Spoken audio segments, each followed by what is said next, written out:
매일 성경 묵상을 돕는 해설 가이드입니다. 안녕하세요, 묵상 코치입니다.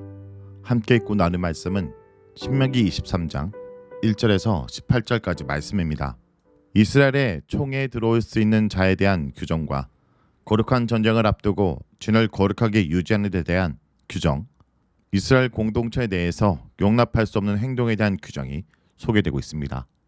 먼저 1절에서 8절을 보겠습니다. 1절에서 8절은 여호와 총회에 들어올 수 없는 자들에 대한 내용입니다. 1절에 거세한 자가 언급되는데 고환이 상했거나 은경이 잘린 상태의 원인은 질병이나 사고가 아닙니다. 내 신은 하나님의 축복에서 제외되지 않았습니다. 그러나 다른 신에 대한 인정의 표시로 스스로 거세한 사람은 공동체 예배에 들어올 수 없었습니다. 2절은 사생합니다. 가나안 사람들이 행한 근신상가는 여호와께 가증한 행실로 이스라엘 백성에 따라서는 안 됩니다. 그런 행실은 그것을 행하는 자들뿐 아니라 땅을 더럽히기 때문입니다. 제의적 매춘으로 또한 자폰으로 태어난 아이들은 어려서부터 우상을 섬기는 양육을 받게 됩니다. 이렇게 이방신들에게 속한 아이들은 여호와께 가증하기 때문에 10대에 이르기까지 이스라엘 총회에 참석할 수 없습니다. 이 규정이 시사하는 바는 무엇일까요? 그런 아이들은 부모의 잘못이 무엇인지 깨닫고 토라를 배우고 깨닫는 것은 일상생활 중에서 실천하여 10대에 이르기까지 순종하는 삶을 살면 여호와의 총회에 들어오시다는 점입니다. 여호와의 총회는 국가 정책을 여호와 중심으로 새롭게 하기 위해 언약을 갱신하기도 하고 이스라엘이 나아갈 영적 방향을 제시해주는 임무를 띱니다. 따라서 총회 각 구성원은 여호와 중심의 삶을 어떻게 살아야 하는지 잘 알고 그것을 실천하는 사람이어야 하므로 사생아와 그의 후손들이 여호와의 총회에 들어오려면 여호와 중심의 삶을 구축해 나가야 합니다. 3절에서 6절은 암몬과 모압 사람들에 대한 내용인데 이 사람들은 자손 대대로 여호와 하나님을 예배하기 위해 모인 총회에 참석할 수 없습니다. 그들에 대한 영원한 배제는 3절에 강조되어 있습니다. 암몬의 잘못은 약한 자들에게 가장 기본적 필요를 채워주지 않은 것으로 그것은 당시 윤리에도 벗어나는 행동입니다. 암몬 사람은 창조주 하나님의 경륜을 이어갈 언약 백성인 이스라엘의 진로를 저지했습니다. 모압은 발람을 고용하여 이스라엘 백성에게 저주를 내리려고 시도했습니다. 그러나 모압의 시도는 이스라엘 백성을 향한 하나님의 사랑으로 좌절되었습니다. 오히려 하나님께서는 발람이 이스라엘을 축복하게 하셨습니다. 모압의 이러한 시도는 오히려 그들 자신에게 하나님의 저주를 불러오게 했습니다. 따라서 모압은 하나님께 저주받은 사람들로 영원히 하나님의 총회에 들어오는 것이 허락되지 않았습니다. 그러나 예외는 있습니다. 룻과 같이 자신의 섬기던 신을 버리고 여호와를 섬기며 경외한 사람입니다. 따라서 이스라엘은 암몬과 모압 사람들과 정치적 동맹을 맺거나 친문관계를 맺는 것이 허락되지 않았습니다. 7절에서 8절은 3대 후에 들어올 수 있는 애굽과 에돔 사람들에 대한 내용입니다. 만일 에돔 사람이나 애굽 사람이 이스라엘에게 살게 되면 이주자들의 3대 후손의 자손은 여호와의 총회에 들어올 수 있습니다. 에돔은 에서의 후손들이고 이스라엘의 형제입니다. 이들은 가나안 민족들처럼 혐오의 대상은 아닙니다. 또한 애굽은 비록 이스라엘 백성이 체류하는 기간 동안 압박과 고난을 겪었지만 그들이 신정국가를 형성할 수 있는 민족으로 성장하게 한 요람입니다. 따라서 에돔 사람과 애굽 사람들은 암몬이나 모압과는 다르게 다루고 있습니다.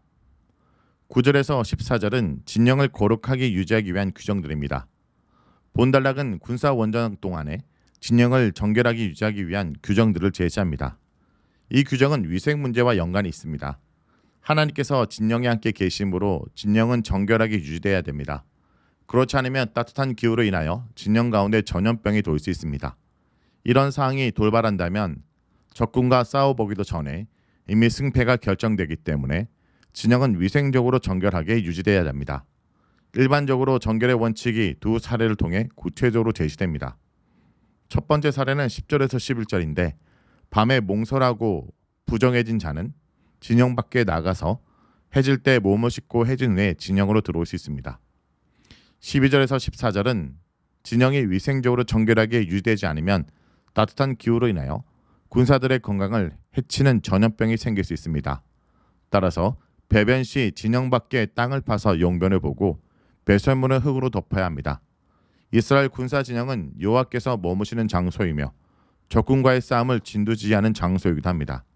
따라서 이스라엘 군사들은 진영 안에서 생활할 때 그들과 함께 하시는 여호와 하나님의 거룩하심에 부응해서 그들의 몸가짐을 단정하게 하고 진영도 정결하게 유지해야 합니다. 또한 전승 후 적의 금과 은을 탐하여 도금된 우상이나 우상 숭배를 의미하는 장신구 같은 것들을 진영으로 가져온다든지 또는 패전국의 약자들을 강탈하는 행동은 더욱 하지 말아야 합니다. 이런 행신들은 이스라엘 군사들을 부정하게 하기 때문입니다. 이스라엘 백성은 노예로 지냈을 때를 기억하여 노예들을 압제해서는 안 됩니다.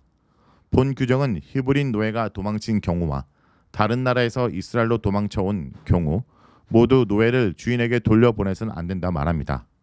히브리인 노예가 주인을 피하여 도망하였다면 그 도망친 노예는 그가 원하는 곳 어디서든지 살 수 있습니다. 또한 이스라엘로 종주국으로 섬기는 봉신국에서 도망쳐온 노예도 생길 수 있습니다.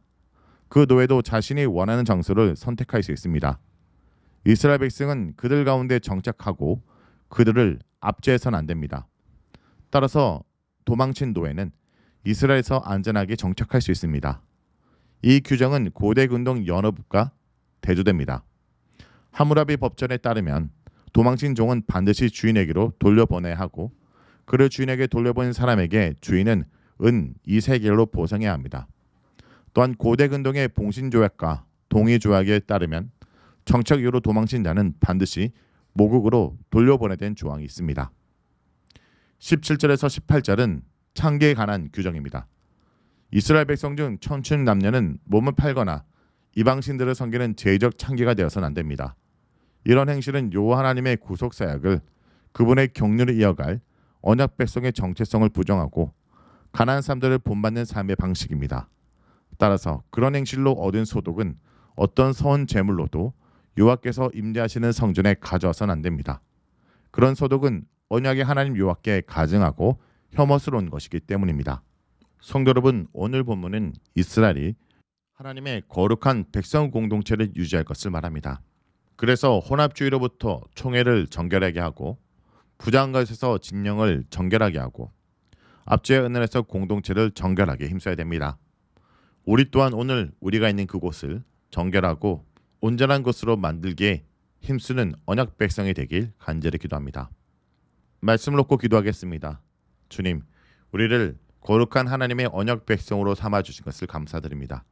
오늘도 우리가 어디에 거하든지 정결하게 살며 약자들을 보호하는 삶을 살게 하여 주시옵소서. 예수님의 이름으로 기도합니다. 아멘.